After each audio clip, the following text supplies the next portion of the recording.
Well, good morning and welcome to the Gonzo Radio Sports Desk. Just got to make sure my meter's moving. Now the lights are moving.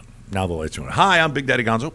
Seated across from me, matriculating on your YouTube screen, your device, your TV, for those of you that are watching it on TV, with his hat on backwards, ready for action. It's the Maz. How you doing there, Matthew? Hello, good sir. How's everybody doing out there? Why did you switch back? What, you're not repping the Steelers today? You know I'm repping. I'm going to go like front to back to side. I'm going to represent every faction of hat wearers today. Well, I've joined the hat revolution. I'm wearing my University of Miami national championship game loss camouflage hat, and I'm wearing camouflage underwear. I could really even see you over there. Camouflage underwear? No, I'm okay. I got it. It's the same color. They match. Is it the same picture you just texted me? Yeah, no, that's different. Okay, never mind. That was a onesie. Never mind. So, everybody's, of course, up in arms over current events, and current events have spilled over into the sporting arena. And there's a lot of hullabaloo back and forth. But we're just going to jump right out and jump on the Drew Brees situation right off the bat. Drew apologized for being essentially having bad timing and being a little tone deaf. But, and I know you have tons of opinion on this, I think he might have been set up a little bit. He got stuck with a gotcha question because the reporter from CNBC, I'm almost positive they understood what his position was about civil protests and, kneeling for the national anthem and such. And I think that they literally hit him with a gotcha.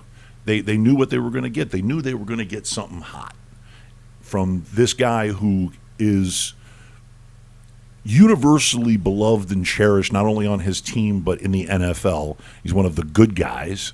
Okay, he's done a lot for his own community. He was set up to look bad, both timing and tone. I think he was set up to look bad, counter to what's happening in the streets, counter to whatever movement there's going on in our society right now. He was set up. I mean, it was a bad judgment on his part. He should have been a little more neutral, or he should have said, listen, my stance on these things is clear, and I've said it before. I don't really need to get into all of that with you on CNBC. CNBC, that's supposed to be the finance channel, right? Yeah, not anymore. No, not anymore. Yeah, now they've decided to dabble in hard news. All the lines are being blurred right now. Yeah. I mean, not to bring... Oh, so it's not my vision? No. Well, that could be that too. Thank God. What's just I've been drinking a lot, so... People, to draw some sort of correlation to the Michael Jordan thing that we just got done watching over the last few weeks about how, at least I took away the fact that he was authentic. Michael Jordan made mistakes. Again, you could say he made mistakes. Maybe he didn't treat people the best way. Most people would have liked to be treated at times as teammates. Maybe some of the decisions he made alienated some of his teammates, fans, certainly management. He was much nicer about it than I was. But you knew who he was. He's never stepped back from those positions based upon how he felt about Isaiah Thomas and many other things. Okay, now to the Drew Brees correlation. Obviously, he came out and apologized. Whether or not you find there's some sort of value in that apology, people say it's a forced apology. I'm kind of going to lend towards that, which again is not a true apology. Whether or not he had to apologize or not, that's everybody's going to have different opinions on that. It bothers me that he was forced to apologize. Okay, just on that fact alone, whether you agree with it or not, agree with what he said or not, whatever side of the fence you're on or not, the fact that now we're being forced to be not authentic is a statement in itself. Okay, his opinion of the flag was as such. We've all known it. His family, his grandparents were in the military. They served. Clearly, the meaning behind the flag to people that are in the military, I could safely argue that it's going to be slightly higher than most of us. They deserve that right. We all should feel that way. But again, I understand why military personnel, certainly ones that have served this country, have made that sacrifice, are going to hold the flag to a high regard. It's not up to me to decide what that regard is, what that value is to them. It's not up to me to put that value up against someone else's value based upon why they may kneel for the flag. And that's been clearly talked about and shown throughout the NFL in recent times. The Kaepernick started it and everything else. We all know the story. My point is the authenticity of people's viewpoints. Those lines are blurred. Okay, if I have an opinion about something and it offends you, shame on you. Okay, it's an opinion. It's not a fact. It's not a law. It's not something that you personally have to abide by. Nobody's saying, and it's clearly Drew didn't say that my opinion of the flag has to be your opinion of the flag. He just voiced his opinion and said, I don't have a problem. I have a big problem with what you're doing. Okay, it means to me so much that I would not react the same way. Okay. Because of the times we live in now, because of everything is about political correctness, being careful about what you say because you're going to offend somebody, and then God knows what kind of firestorm that's going to lead to. Is it the thought police? It's more than that. It's a societal bend in which people are forced to choose a side. There's no more logic or reason. There's no more looking at something for face value. It always has to have a slant to it. It always has to have a certain perspective. There has to have a hidden meaning. I mean, everything is through a microscope right now, and that's part of the problem, is that your own opinion, based upon where you came from, what your family taught you, whatever your race is, whatever you've seen in your particular race or whatever not, your position is, that's all of those factors are in your position. That is always in question to this point, and it's measured, and to this point, his was measured to the point, like you said, softball thrown up in his favor, he swung and missed, and created this firestorm. He's being now labeled as such. Whatever your such is, that's who Drew Brees is now. Now, that is not a fair assessment of anybody. I think you look at somebody as a whole, as a body of work. And in this instance with Drew, the contributions that he just most recently made through COVID, $5 million. Now, again, he's got the means, God bless him. All the things he did with Katrina and that catastrophe happened for New Orleans and what the Saints represented at that time, certainly him and his family, all the things. For his teammates, especially the ones like Michael Thomas and others, to do a 180 based upon, again, their opinion of a matter that's important to them. Again, nobody's debating the importance of the matter to the individual. Only in this case, they're doing it to Drew because his opinion of the matter of the flag and the kneeling was at such because it was bad timing. Why? Because people are so sensitive right now and so blinded by their division. And tone deaf due to the bad timing. Okay, but again, you're blaming a person for still voicing his opinion. The content. First of all, he was asked for his opinion. Right. Okay, this wasn't a matter of but we're no longer, Drew Brees tweeting. But we're no longer arguing. Opinion. We're no longer arguing content. Okay, right. And that's what we're getting away from is the content. Just like in the George Floyd thing. Sure, there's racism in this country, and sure, this may have depicted a racist act, but it doesn't get away from the content of the horrible nature of how that cop reacted and how he killed him. Right. Okay, but nobody at this point can look through the white, the black, the brown, the green, whatever, and look at the content of the situation as such. Okay, and then react. And then come up to a conclusion, and then have to, then in this situation, punishment, obviously, for that cop and the other cops involved, and any other act of violence that's been committed in our society today, tomorrow, 2 weeks ago, 3 years from now. It doesn't matter. The content stays the same.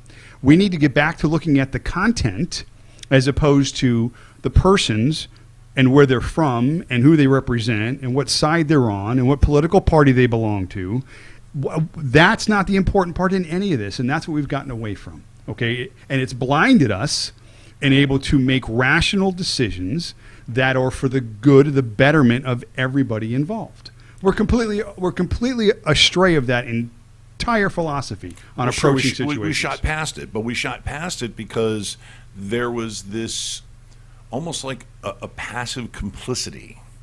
Okay, because of the establishment that is the police force, the establishment that is the police force in our society. They keep society from going bananas and killing each other. Of course. Okay. You got to have law and order. Got to have law and order. Especially in today's society, what we've just explained. Oh, well, don't get me started about being the law and order this or that. But making statements like this doesn't exclude bad cops, because there are many. It doesn't exclude problems in black communities, because there are many. It doesn't exclude racism, because there is such. Those things are content-related issues that need to be looked upon based on the content, not based upon opinion, and of course dealt with. Okay, if something is wrong, it's wrong. If something is right, it's right. We've totally gotten away from that perspective. Well, and what you see out in the streets right now is a byproduct of they ask nice. They asked real nice. They didn't ask how society or a large portion, let's say, we'll even give you half. They didn't ask about how half society felt about it, but they were nice. And now that it's bubbled over into this insane netherworld of how the hell did that happen? Because seriously, the first time you saw the George Floyd video, you just went, ah, crap. Right? How the hell? Of course. How the hell did that happen? Firestorm. Exactly. Instead of looking at what happened. Right. Okay, right away, everybody assumed it was a white on black thing. Right. But it may have been. You can extrapolate backwards. You can backpedal into this, okay? Even if that guy, because we didn't see what happened before that when the video first came out, and we saw it the first 15,000 times, okay? You could, I do not see a circumstance that would warrant, even if that guy were to jump up and just start punching all four of them cops and flipping out.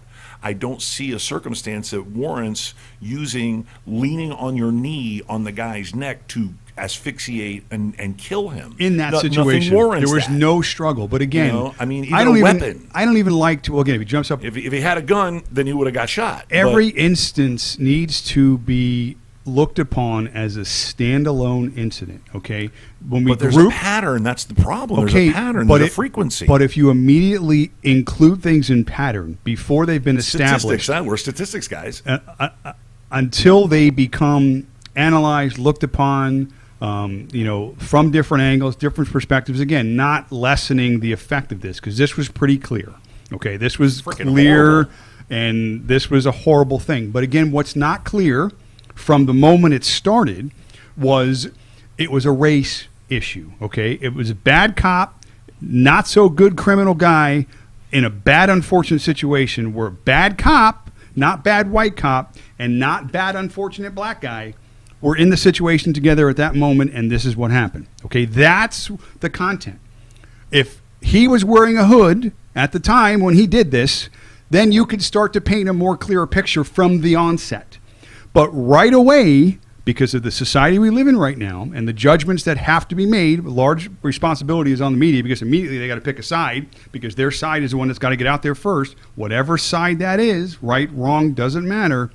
That's the picture that gets immediately painted, and that's the picture that we have to go ahead and then build the narrative on. You start from there, which is not the first step. If your first step is not the right step, and we go back to this over and over again, perception versus reality, that was perceived immediately. Stop punching your hand. You're shaking your table. As a racial incident. We're very, very, very, very passionate now, about by this. no means am I saying or not saying that it may have been or it clearly was, or anything in between. That's not what I'm trying to say. But what I'm trying to say is figure it out. Find out what it was. Either way, again, it doesn't take away from what happened. Murder is murder. Whether you kill a white guy, a black guy, if it's intentional, if it's not, if you was premeditated, if you don't like this, you don't like... Okay, murder's murder. Okay, that's not excusing the act of what happened. But people are not fighting about murder right now.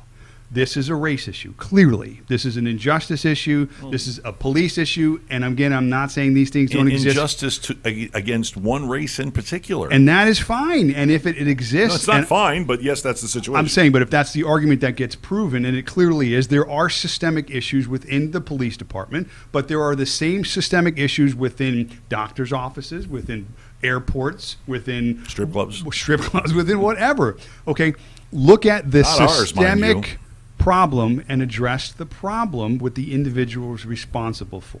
Okay, but that's not what happens anymore. Right away, something happens and it's this or it's that or it becomes this or becomes that, and then you're off and running. And right. By the time you get to wherever you're getting to, you've gotten so far from the fact of what actually happened. That's why these things never fix themselves. Right. They never offer solutions to these problems. That's one thing I have to say. The club that we work for. In the great majority of time, because I first started working for that company back in late 1994, okay, after a disillusioned radio guy. And I can honestly say that they have had a very open-minded and progressive attitude towards hiring minorities, whether they are immigrant minorities, because I mean, how many Brazilians and Latinos that from other countries have we worked with? Okay, I'm talking about on the staff, or working for or putting minorities in places of authority and positions of authority. Okay, I mean, you look at our friend Jesse. Okay, he counts the most money in that place every night, all night, every night, and you and I know him to be an honest and high character man. Okay. Yeah, but he's neither of that because he's black, right? Or because he could be white, or could be green, or whatever the case may be. But a different environment, they wouldn't have any minority in a position where they're handling the money. Certainly, I think there is a lot of that. Not where we are, because we actually judge the person by their character. So then, how do you? Okay, with the exception of me, I don't know why they keep rehiring me. So then how do you justify, or how do you define that? Do you define that because the industry that we're in allows it, suggests it, is okay with it? Can you clearly say that that is the reason why? Because I can't. You know what I go to? I go to the fact that he's been there for 30 years and that they trust him. Oh, yeah. And the fact that he comes to work and he works 6 days a week and he's family. Yes. He's family. So again, it's very easy to look at the color of someone's skin, right, or where they're from, and paint a picture based on that. Right, but whatever, we've had African American managers. We've had African American people in places of authority. But they're managers not because they're African American. Right, this is my argument. Right, they're managers because they're qualified but they weren't to discriminated be managers. against. Okay, now again, I'm not denouncing the fact that there is some of that. I've seen it in other clubs. Okay, and again, I've seen it in other areas of society, but those are incidents that need to be recognized as standalone incidents. That if there are problems, no matter what, isolated incidents. No. Now again, I'm not trying to draw a number, an amount to them, but I'm just trying to put them on a case by case basis because I'm trying to get away from the generalization of people, of situations, of saying that this is this because of this. There's so many things that lead up to a particular moment in time.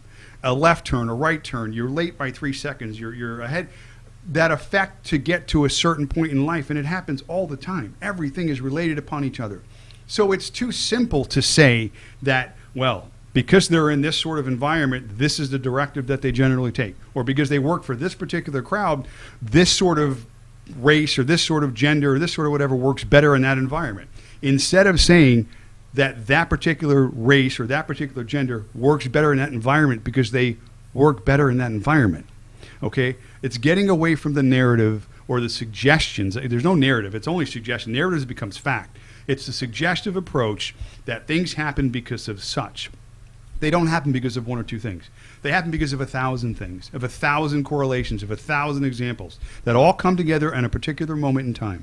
Okay? Now you can go back and you can trace it, but until things happen and until you take the effort to do that, you can't just claim something as such unless you have proof.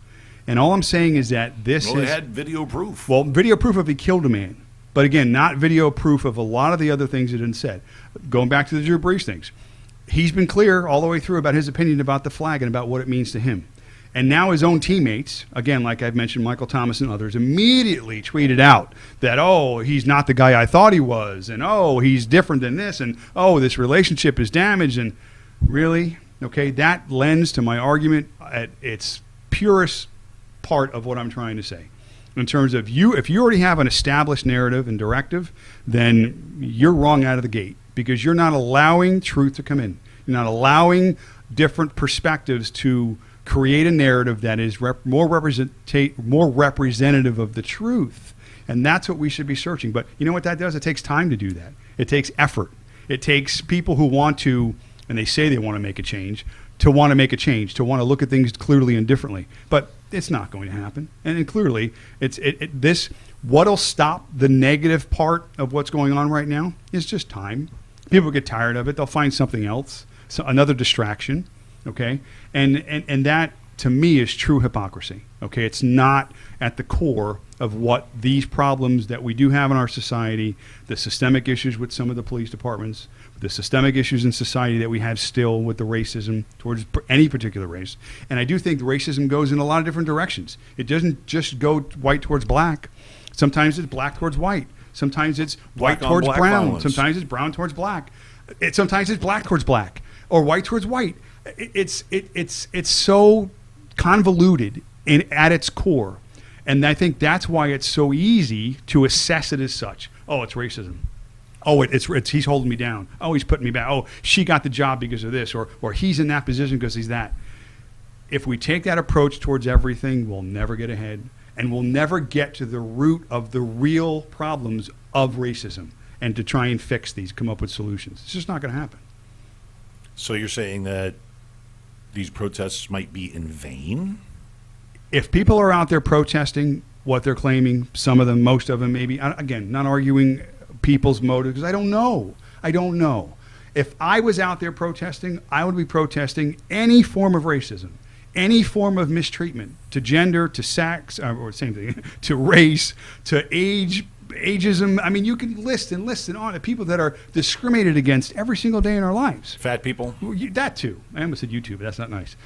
Yes, everything. But my point is that look at it for what it is. Okay, it's a negative reaction or action towards a person of a particular way to keep them down, mostly because of your own insecurities or inefficiencies. You or hate fat people. Whatever it is.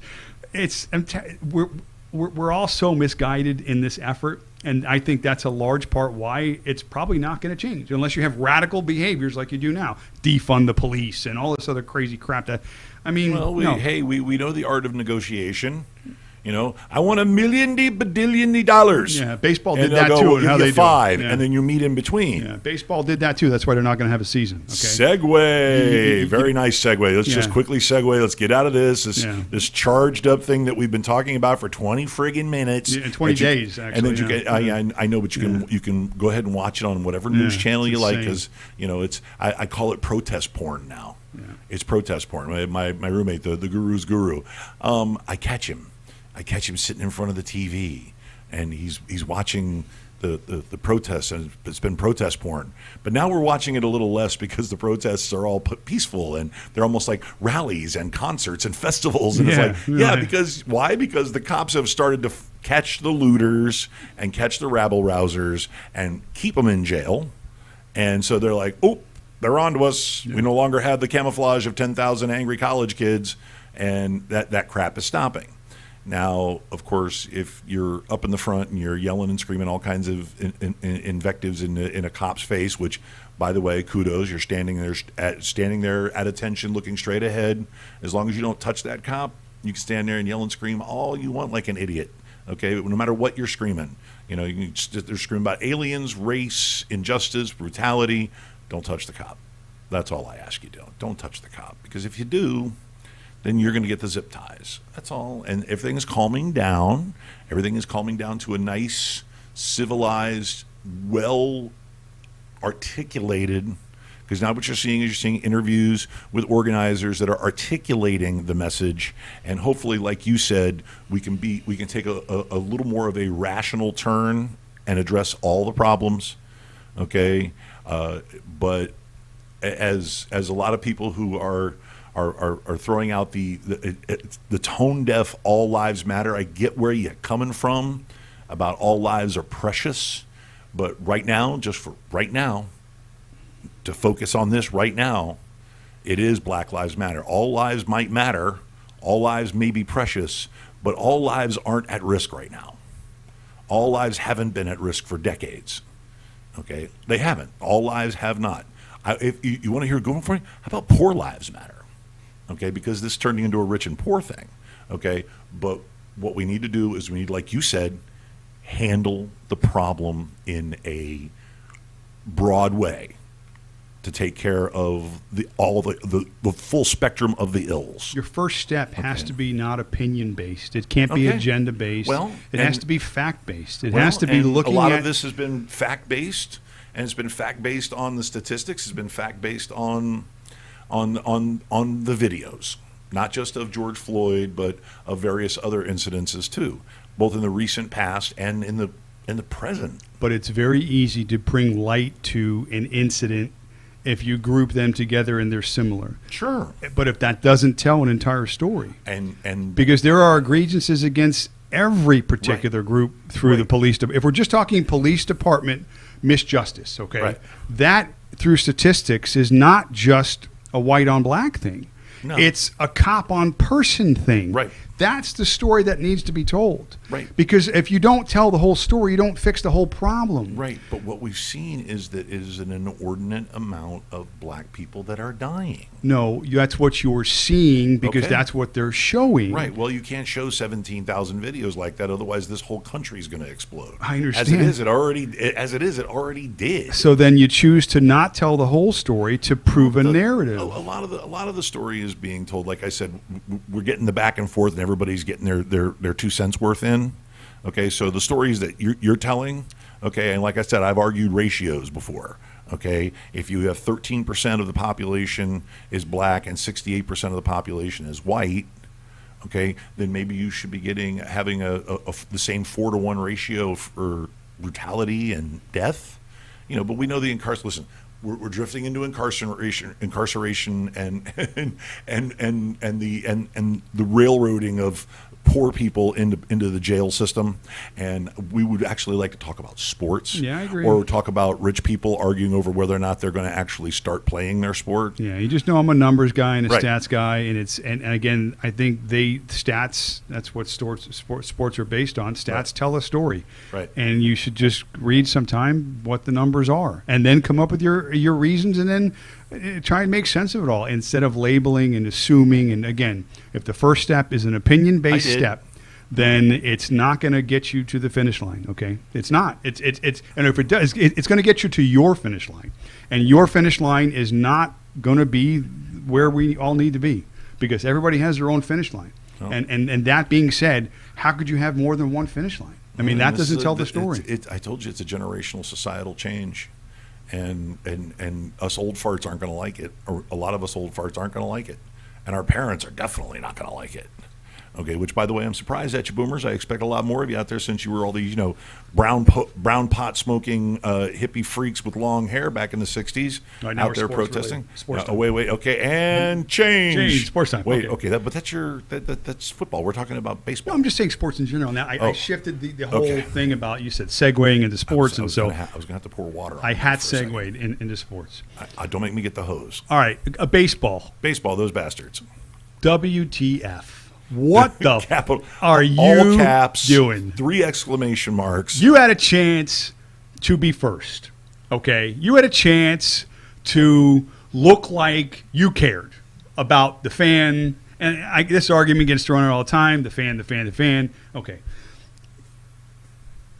When you go to a table and you sit down and you're trying to come up with an agreement, it's like going to the car dealership. Mm-hmm. Stickers on the car is $30,000. You know it's for $25,000. You go back and forth. He says, "Well, it's $30,000." You leave. You come back. He calls you. You get to the final number, which is usually not what the sticker was. Okay, I get the argument that when you're in a negotiation and you want something, you aim high because you know you're going to kind of settle in somewhere below that. Baseball, the owners, their first proposal, they didn't just kind of shoot for the stars and the moon. They shot for the furthest black hole of the galaxy that you could possibly go for. We talked about the numbers. Mm-hmm. They wanted the players, the high-end players, to take a massive pay cut, to absorb some of the losses that these teams are going to be incurring through this pandemic. Because who goes to a baseball game to see superstars? Yeah, of course, makes no sense. So here's what we're going to do. We're going to pay these guys about 25% of their salaries, even though they potentially at that time were going to play about 60 or 65% of the games. They were going to pay the lower-end salary guys a higher amount, again, because there's more guys on the lower end, but when you look at the bottom dollar, certainly the few guys that are making the big bucks, they absorb most of where the owner's expenses, what they incur. Okay, that being said, players looked at that, which you knew they were going to look at that and go, like you said, who are you paying to see?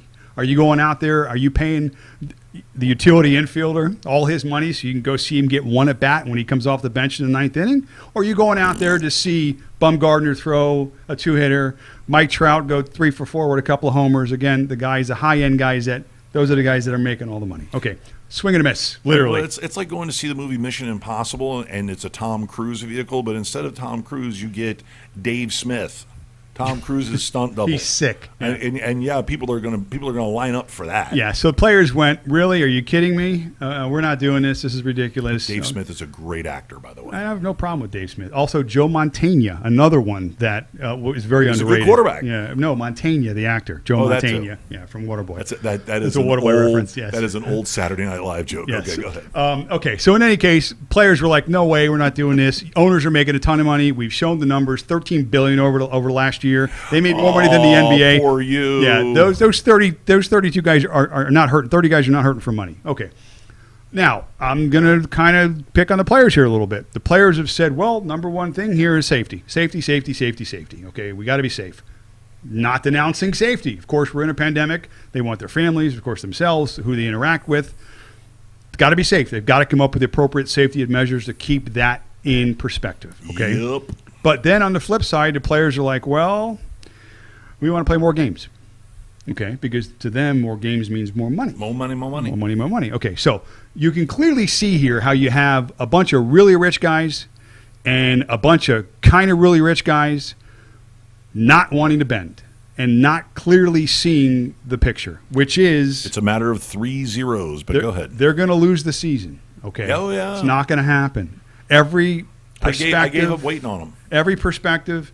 Buster Olney came out and said, and recently I read yesterday, that he doesn't think there's any chance they can play. At best, they're looking at maybe some sort of a 50 or 60 game season. Yeah, it's not going to happen. And I'm telling you, if it doesn't happen, Buster gives up, you know you're screwed. We said this last week and other weeks prior. Baseball is and was and is not in a position to take another hit. Okay, like this. It's very sad. It's very sad. But again, they're the ones in the rooms trying to get it figured out.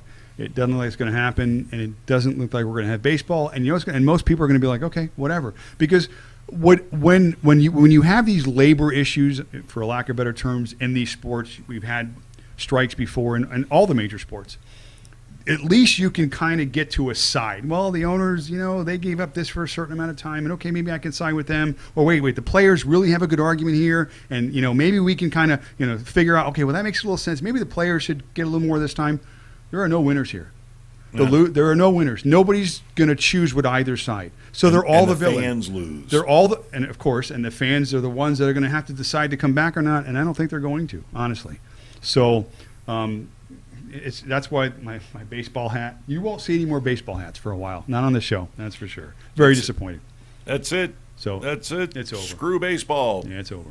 So, but basketball, not the case. On the flip side. Oh, talk about but that's an MCF, a Mongolian cluster F. Let me tell you something. I promised I wasn't going to drop any F bombs. David Silver was looking a little weak there for a while, and I think they got together. And they've got this proposed plan now. They're playing in Orlando in a few weeks. In a few weeks, in like a month and a half. Well, I mean, they're going to start getting together, get all this stuff in place. The players will be there in a few weeks. Yeah, but they're not starting until July 31st. Right. Okay. And I know the science behind this. Okay. Adam Silver has delayed things because of the anticipated second wave. And what he wants to see is he wants to stall as long as possible to get give medical science a chance to come up with remedies for this stuff, give medical science a chance to come up with a vaccine, and also to give that wave a chance to play out so that he knows who's who and what's what. The statistics, because these players right now are unsupervised. They're out marching even. Whatever testing measures they're going to have in place to bring these people in, not just the players, but if their families are coming and such. Although I heard the families are going to be delayed for a few weeks. They're not going to. Families aren't going to be allowed until I believe the series, the final series, playoffs or the final series. Okay. Well, again, whatever logistics they have worked out, whatever safety measures they have in place, they've hopefully got that part figured out. I'm sure they do, or else the players, because it seemed like to me the NBA players were the loudest in terms of the objections to the safety measures. At least they were voicing most of the concerns about, well, safety is number one.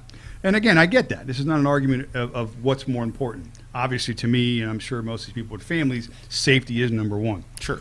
But that being said, the plan is, starting at the end of July, they're going to bring in some teams are staying home, some really bad teams like the Knicks and the Wizards. It's going to be 22 teams. It's any team essentially that was within 6 games of the final playoff spot based upon their records. Those teams will play 8 games, the remaining shortened season of 8 games. And wherever the seedings at that point lie, 1 through 8 like normal, whatever team is in ninth in each conference respectively will have an opportunity to then get to the playoffs by playing the 8 seed and having to play them twice and beat them twice. So that's the actual how the season's going to lay out and how the playoff structure is going to be eventually to get down to an 8-team format like they had before. I'm not clear, maybe you are, in terms of the game structures, if they're still going to be best of 7s. I don't imagine they would be. I think they're talking about the earlier rounds being maybe even best of 3. Again, just because of time constraints and the fact that they're playing so quickly and other things. October 12th is the drop-down deadline for the final game of Game 7 of the finals. So then they're going to have to shorten the series. And again, assuming that, like I had heard, best of 3 early on, maybe through the first and second rounds, and then maybe best of 5, and then obviously best of 7. Good for the NBA. Again, in any form, once any of these sports get back online again, people are going to watch. People are going to be in tune. There's going to be a sense of urgency, not just for the fact that we've missed it for so long and that we're so desperate for something. Right. But again, I think sports in general, and again, not to bring up, unfortunately, baseball, creating urgency in any situation creates intent. It creates a motive. It creates excitement. It creates a need and a desire to want to be involved. Sure. And certainly the NBA will provide that with, not to use a NASCAR term, but this is what the sprint to the finish. Sure. And again, so it's going to be exciting. Obviously, you'll get those guys back. The Zion, it's going to be exciting to see him get into the playoffs and what he can do. Obviously, LeBron James and their quest with the Lakers. I really think the Lakers, advantage-wise, again, the knock on the Lakers, if there was one, it was the health of Anthony Davis. If he could withstand the year, all these guys should be rested. So you're getting guys at 100% right now. Well rested. Yeah, so basically you're getting all these guys again from day one, essentially. So, I mean, and this is what I don't want to hear or don't want to see, certainly. Whenever these leagues get back online, certainly football, they're somewhat on up the same schedule they've always been on. I don't believe there should be any asterisks for these championships once they're decided. Because what that designates to me is a little bit of a hit. It's like, well, they got a championship, but it's got an asterisk. It diminishes the value of the accomplishment. And I don't think it should. If anything, I think it's harder. I think it's harder now because of this, the circumstances we're in, the situations we're in. Difficulty, the unique difficulty. That's a perspective you can take, or you can just take the perspective that everybody is starting over again. Everybody has the same format. Everybody is dealt the same cards in this situation. So there's no one team has an advantage, one team has a disadvantage. Pretty much everybody's starting from the same spot again. So to have that perspective, and it will come up, and it will be people that will be haters. Oh, they won only because of that.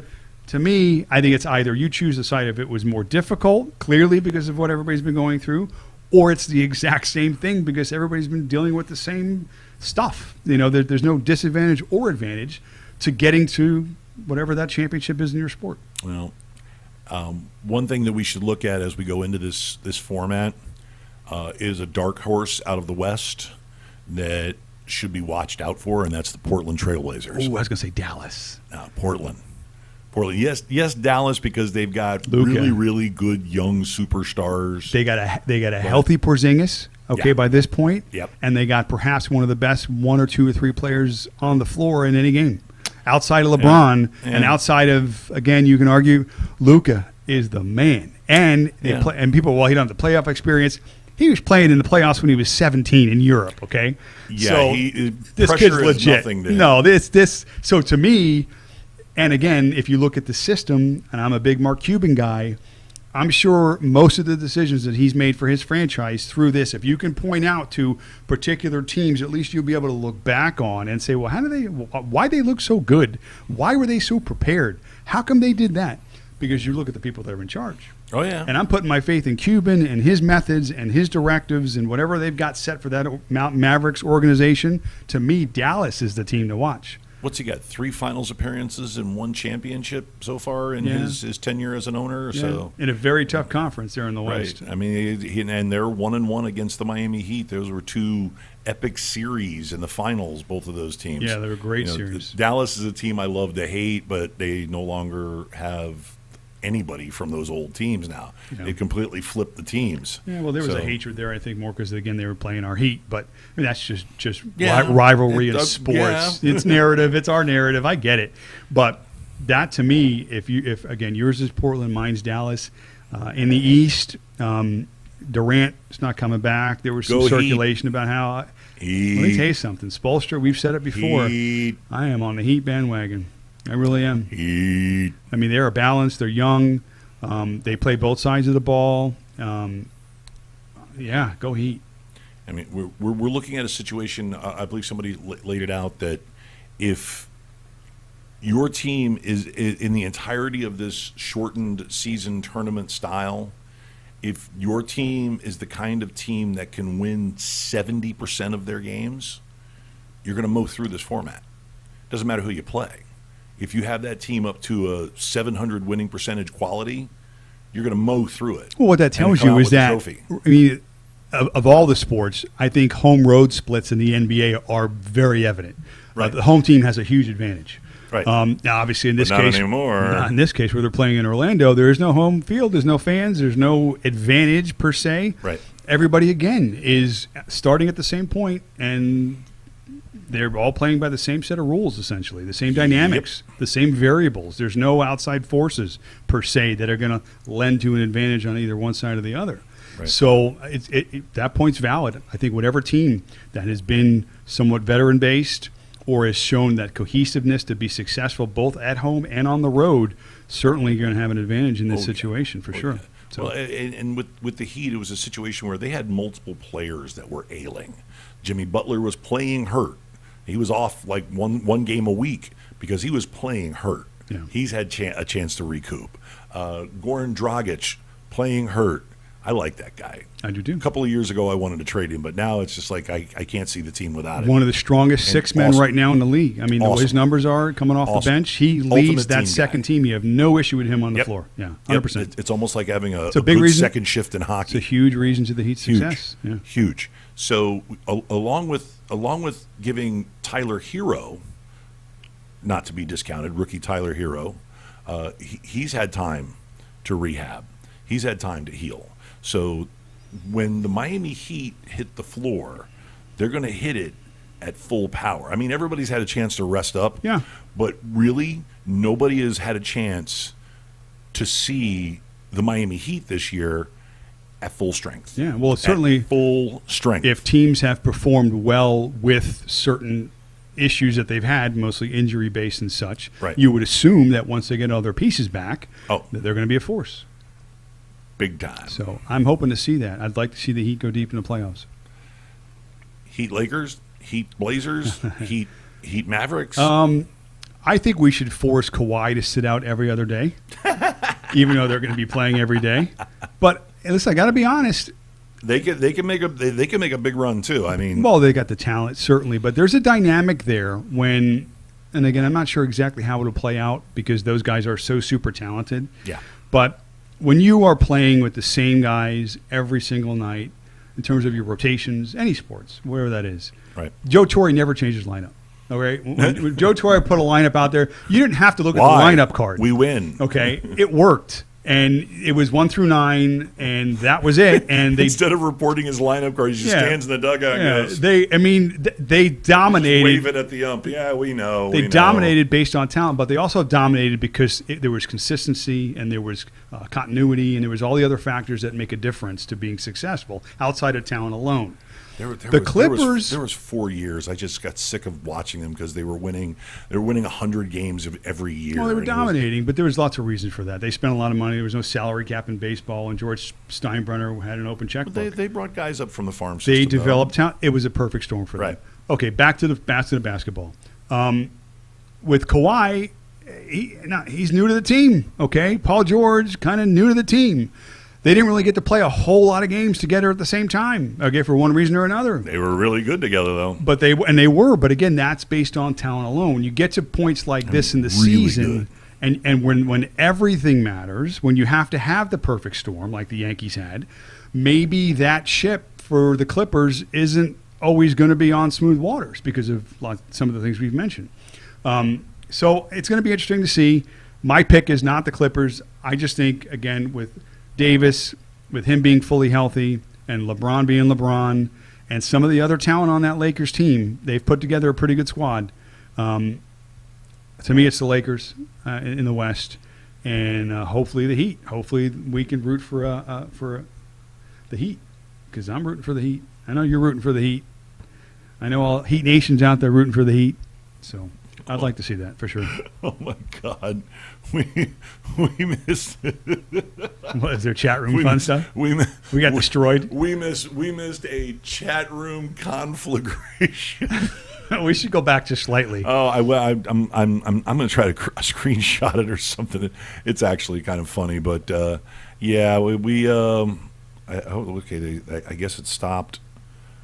It stopped 11 minutes ago, but all the way the stripper lives matter. Nice hat, Gonzo. Yeah, bite me. Is this a sports show? Because there's no sports going on. Critical thinking. Let's talk golf. 70% homicides. Black Lives Matter. Mark Pearl out of nowhere. Sports guy. Jesus, your stats guy. Why are you sowing doubt? Oh God! And here comes Giovanni Neal, by the way, the host of the Blame Girl podcast and activist. Did I just read a fleeing black guy stat? I mean, that's amazing. Yeah, that's pure fact. So you know what? The fleeing black guy stat. Yeah, definitely. The fleeing white guy, the fleeing black guy, the fleeing Hispanic. I am so glad we didn't look at that. Do Asians I would have flee? been like, what the hell? Let me tell you something. Midgets, they got no chance. They got short legs. They can't run very fast. Midget lives don't matter. They're not fleeing anyone. No. Nope. That's only a half a movement. That's leg sweep and tie wraps. It's over. Great. Now I'm going to get emails. Just kidding. Awesome. Just kidding. That's Gonzo at gonzoradioshow.com. One more quick backtrack to this. What? You can't even be funny about this stuff anymore without intent. Know. You know what I'm saying? Know, yeah. I mean, even the comment I made about short people or whatever midgets, it's not like I would ever mistreat anyone based upon who they are or what they look like. It's comedy, it's jokes, it's insensitive, or it's too sensitive of a nature. It's insanity right now. I mean, Richard Pryor's turning over in his grave. Rodney Dangerfield, all these great comics of our generation that told funny. Johnny Carson. Were these guys racist, or were they just funny Chris Rock guys? is still out there throwing it around. I mean, it's Eddie Murphy, another one again. It's like, God, just get a hold of yourselves, people. You know, I mean, just relax. Well, I think. Listen, I think this is all part of the process of getting a hold of ourselves. I really do. Once again, and I keep telling you, and I'm going to pound it into your head, because you are what I call the common sense middle-aged Italian guy. Middle-aged. Okay? Middle-aged. You are middle-aged. Wow. I got a birthday coming up in 2 weeks, by the way. Are you over 40? I'll be 50 in 2 weeks. Exactly. So you're middle-aged. 50 in 2 weeks. I'm barely 2 middle-aged. weeks. But Holy still. Crap. And you talk out of love. You speak of love. You speak out of concern. Okay, even though everybody's all worked up and every little thing that you say, they want to call you a Nazi or a sheet wearer or whatever. Okay, but I know where you're coming from. Okay, and believe me, I'm at times I'm a lefty anarchist myself. Okay, but I don't really so much believe in lefty anarchy as that the system needs to be changed, needs to be improved, and we can do better. But I know where you're coming from. And you wouldn't be sitting across from me okay, if I didn't know where you're coming from. You wouldn't be sitting across from me if I thought that you were the kind of person that held an abhorrent belief system, or the kind of person that would, would truly oppress somebody, that you didn't want what's best for everybody, Yes. that you didn't want what's best for black people, you didn't want anybody. brutality to stop. Yeah, for You anyone. If I thought that was in your head or your heart, you wouldn't be sitting there. You know what, and I call nobody it- on this network would be sitting there or on my screens. 'Cause I this go is by my network. I'm it's- the guy. It's so. simple for me. It's the eyeball test. If I see something and it doesn't look right, it doesn't look right because of it's not right. Okay, And not because it nothing belongs looks right in, about this. Nothing because it belongs in this subgroup or belongs to this particular side, Right. or this group feels this way and that group feels that way. No, I see something that's not right. I got a problem with it. I'm gonna let you know. I'm gonna try and fix it. I'm gonna be a part of the You solution. don't like fat people, Not all fat people. you bastard. So just the ones I have to sit next to on a plane. That's, to me, it's annoying. All right, you got By the middle seat. if you have to get an extension on your seatbelt. Hey! Listen, I'm not calling you fat. I'm like this close. Well, then it's 2 seats for you, sir. Okay, 2 seats, not mine, yours and yours, and then I'll take the Who aisle. made you the plane cops? Anyway, so all right, my point. We gotten away from this. Take it easy, Karen. We got hockey. Who's anybody talking about hockey? Ew. I love hockey. I really do. I like hockey a lot. Going to hockey games are, to me, the best besides going But to when a are they college coming football back game. and what are they doing? They're not. They fell into the wrong time frame of sports and everything else. And hockey's different too because it's such an international sport. A lot of these players don't even live here in the United States, Right. and they have other issues and travel restrictions and other logistical problems they're facing within their countries. Again, we're looking at our perspective with COVID here in the United States, state by state. They're from Europe. They have country by country. It's just going to be very difficult for them to get back on track. They're trying. It's not even so much money issues. Again, NHL players and owners, they seem to always be on the same side. But it's just a question of whether or not they can logistically make it happen, and it doesn't look good. So, college football, again, because it's football, and you just have the word college in front of it, they're going to do everything they can to try and get at least the game back on the field. But again, if they don't even have a plan yet to get students on campus, Right. how could you feel good enough about putting players on the field Yeah. when the this is players are the catastrophic. students? Okay. Right. This is catastrophic because if they don't have football and basketball, they can't afford to have other sports. Anything's in the programs, yeah. Right. Okay, but again, these universities, for the most part, have very deep pockets as well, and at least a good part of them, the conferences, the super conferences, they'll figure out a way monetarily that if they can take a hit, they can absorb it. So hopefully that's the case for most of them. What else? Car racing. That's been back for a few weeks. I've actually watched some. It's for me. I'm not a big racing fan, so it's difficult for me to sit in front of the TV and watch guys go left for 3 hours. But there's narratives, there's stories in there. It's exciting. I mean, the wrecks and whatever, and it's kind of fun. So MMA. We're watching Wow, MMA. that's a longhorn. That's serious, yeah. What other sports you want to discuss? I mean, it's football's king. There's some football news. I mean, there's a few things going on. Goodell came out again and revisited the whole Kaepernick issue, and because of what Drew Brees had said, and he did an about face, and I've read a lot of comments about that, and it seems to be overwhelming, at least from what I've read in the short term that I've read it, that people are not happy with him coming back out. And I'm not going to say he did a 180. He recognized the fact of the plight and what's going on in society and everything else. But again, when you come out with statements like this and positions like this only in crisis, it takes away, I think, the full merit of whatever that is that you're trying to get across, whatever your point is. Right. Because like the apology, and I say it was a forced apology. I mean, nobody put a gun to Drew's head. Maybe he did have some contrition. I'm sure he did. And he wanted to at least make it right. But making a situation right doesn't mean it comes from an apologetic perspective. It doesn't mean that you feel bad about it. It doesn't mean that you're going to change your opinion or views on something. It just goes along the lines of either political correctness or a narrative, like in terms of the NFL, where they're worried about maybe viewership and dollars. But from this perspective, everything I've read, people are pissed. Again, the hardliners are pissed. He was tone deaf and poorly timed. And we discussed pre-show that he was set up to fail. He was set up. Drew Brees, we're talking. Yeah, I'm going back to Goodell. He was set up to fail. Okay, the CNBC reporter asked him a question that he's already been on record as having a position, and he hasn't. And once again, it would be totally different if Drew Brees had an unsolicited tweet that said blah blah blah, his whole statement. But no, the question was posed to him, and instead of, listen, my views are on the record, and I don't think it's a good time for me to be stepping out here and expressing my views because they run contrary to what's happening right now, and I just want to support my teammates and the various members of the NFL. And then you can go ahead and be, you can go ahead and be gracious and say that, people have the right to protest and whatnot. But to revisit and go into this whole long spiel about your beliefs, he was set up. The question was a setup because controversy courts what? Ratings. Okay? So, and he knows it was a mistake. He knows it was a mistake of timing. He knows that because of the timing and the way it came out, it was perceived as tone deaf, and radically perceived as tone deaf by a lot of NFL players. And he, like it or not, is a guy that not only represents his team, his city, he represents the NFL.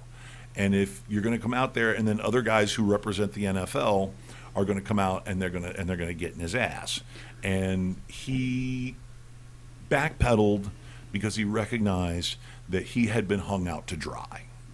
Period. Okay, he could have balked. He could have just said no comment. He could have just, no comment would have actually been bad. Yeah, but you're almost in that situation forced to, like you said. Right. He was proposed a question. He answered. Right. I just have an overall still problem. But it was tone deaf to the time. Timing plus tone deaf equals you look bad. Okay. And there's nothing wrong with him having that opinion. There's nothing wrong. He has his reasons. Okay. They are legit. Yeah, 100%. But the problem is that the reporter used him. And he made the mistake of letting the reporter use him to be a lightning rod. So then at worst, then he's apologizing for the timing, which was not what's being said and not what's being construed and not what's being accepted still by some who were offended. Right. Now, if somebody offended me because of, let's say, God forbid, I lost a family member or a friend of mine to a situation, let's say COVID, for instance. Right. And you have people out there not wearing masks, okay? I was assholes. sick. Okay, whatever the case may be. Now, they have an opinion upon why they don't want to go to this particular restaurant and wear a mask. They're assholes. Did they know my story? Did they come to my house? Were they with me the 2 weeks I was really sick and understand my plight? I was. No. You exposed me. So I can't accuse them of not being a particular thing because they didn't know the entire story. So again, if you want to blame Drew Brees for not knowing every angle of every situation in that spot, okay, fine. That's unfair, but okay, I get it. He's a celebrity. He's the face of a franchise. He has to toe the line. But again, because you have to. Oh, but that's fine. When leaders, everybody makes mistakes. Sure. And his mistake was strictly, in my opinion, timing. And he's being. Yes, I'm agreeing with you. But some are still not. Some are saying it's not. Some are, again. Because people want somebody to fight. Everybody needs an enemy. Okay. Well, okay? And he's not the enemy. Unfortunately, those people are his teammates, some of them. Well, and a lot of them have accepted his apology. Some. And I mean, look at the length and breadth of his apology. Okay, he made a lot of acknowledgments and gave a lot of support because he supports his teammates, he supports his fellow players in the NBA. It affected him. He supports the cultural change that's happening. Listen, regardless of what I may or may not say, whether I believe something or not, if I hurt somebody that's close to me, you have to show sensitivity to that person's pain. Whether you agree with it or not, I mean, you're married. People are married with I may say something to my wife that may offend her. Let's see if we got him riled up here on the chat room. And I may not understand what I even said, but if I hurt her in a particular way, I'm going to want to fix it. Okay, that's just who I am, and that's how most people I would think are.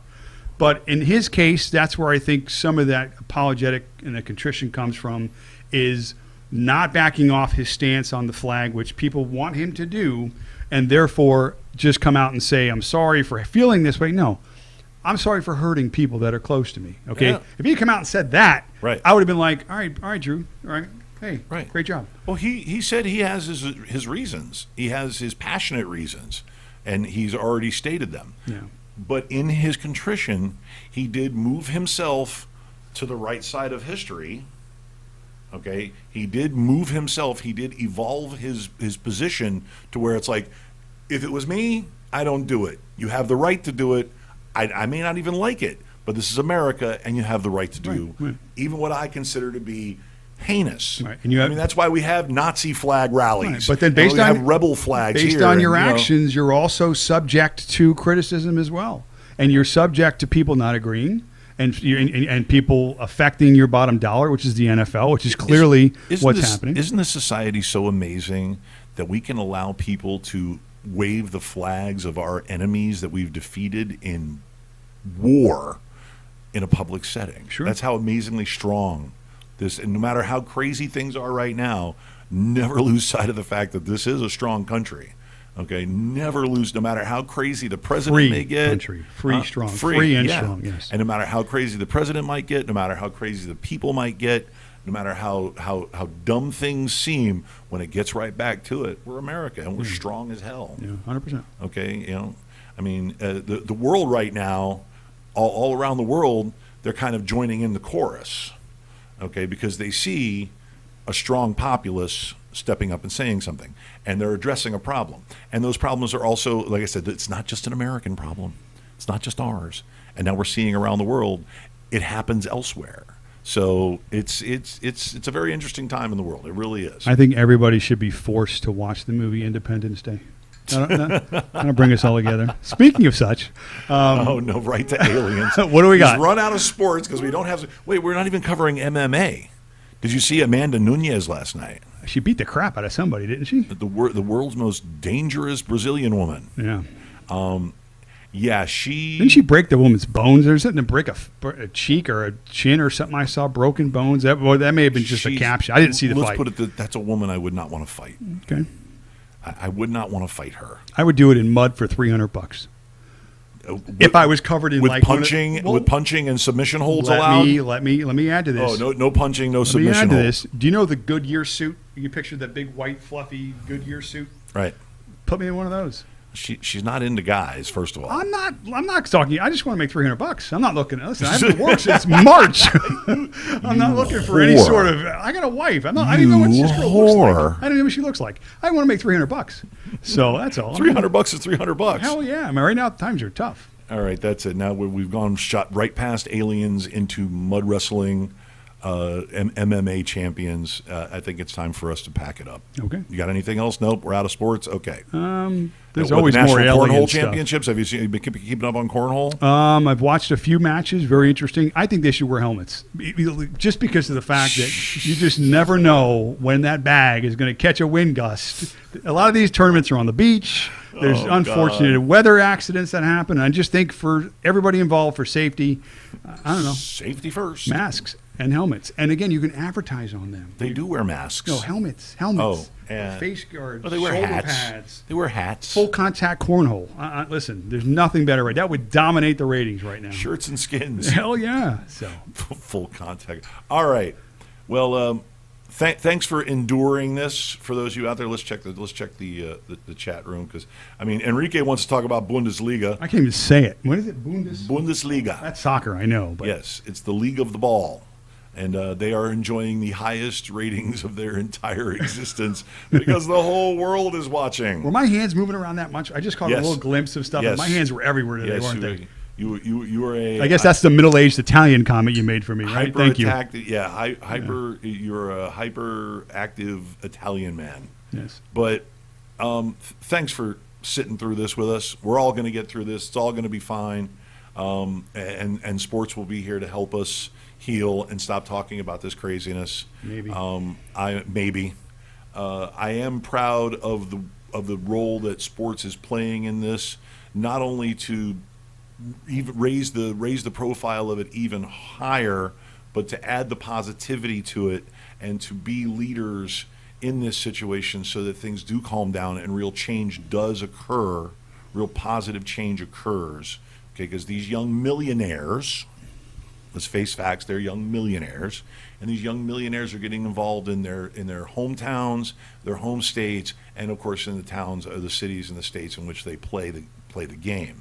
So that's a beautiful, positive thing. Whether you're a basketball player, a football player, a soccer player, they're all getting involved because they're down with the fans and they're down with the people. So hopefully sports, especially baseball, gets their act together and they can, on the field, continue to bring us together and we can all find common ground and we can all accomplish the positive changes that need to be changed without breaking windows or looting Saks Fifth Avenue or blowing up cop cars, stuff like that. That's a good idea. Okay, I'm glad I have one. I get a little wood on the ball every once in a while. There you go, pop a single, whatever. I'll leg it out. I'm fast for a fat guy. Will you wear the hat next week? The same hat? It all depends on if this really heinous, fucked up. Oh, there! I already said I dropped an F-bomb. Damn it! I thought we had it. Oh, it's just right here in the middle of my forehead. Some biting fly assassin bug right in my forehead, and I didn't even notice it. And then I think it was an accident. I mean, on the bug's part. I think he was just doing his thing. I hope he died. He came upon this and was just like, I can't escape it. I hope he bit me and it poisoned him and he died a horrible death. Well, he looked like he won as of right now. Well, yeah, because this crap hurts. Yeah, I think he won for now. If it doesn't clear up soon, I'm gonna go see a doctor. It's like World War II kamikaze. Shut stuff. up! He's like, I'm ending it. It's and I'm mild leprosy. Good luck Just with that. Mild leprosy. Listen, I'm social distancing from that head. If I turn into a zombie, okay, just remember to cut my head off. No way. Cut the head off. I'm letting you live. I'm cutting your arms off, and I'm putting a rope around your neck. I'm going to carry you around with me. You have watched way too much Walking Dead. I love that show. Oh, my God. Okay. So, Matt, Dumaz, Masaracchio, say goodbye to the nice people. See ya. You can catch him on Instagram at MLBJoyUs. That's MLB Joy, J-O-Y. That name may be changing soon. Maybe there's no joy in the MLB anymore. Well, how about just Damaz? I mean, I told you to change that a long time soon. ago, but nobody ever listens to me. Real soon. And, of course, on all social media platforms, you can search Gonzo Radio, and we'll pop right up because there is nobody like us ever anywhere. So the Gonzo Radio Sports Desk, of course, on Instagram, at Gonzo Radio Sports Desk, Gonzo Radio Sports Desk on Facebook. And you can I do a lot of sports on our network feed, and of course www.gonzoradionetwork.com, where you can catch all of this stuff, including all the fabulous shows on the Gonzo Radio Network. You hear that, guys? You do a call to action at the end of every show. I'm sending a memo out. Okay. Everybody's getting a little loosey-goosey and partying hard, and they're not doing their calls to action. Okay? That's your social media, my social media, the network social media, and the network. Got it? They're not watching, so I'm just going to put this out there. They'll see it eventually. Eventually. Yeah, they're going to see it this afternoon when I email them a memo. I love you guys. They are pretty awesome. But, hey, we're all learning about this. So I'm Big Daddy Gonzo. That's the Mass. Wave. Bye. See ya. Out. And we'll see you guys next week here on the Gonzo Radio Sports Desk, 11 a.m. Sunday, as always.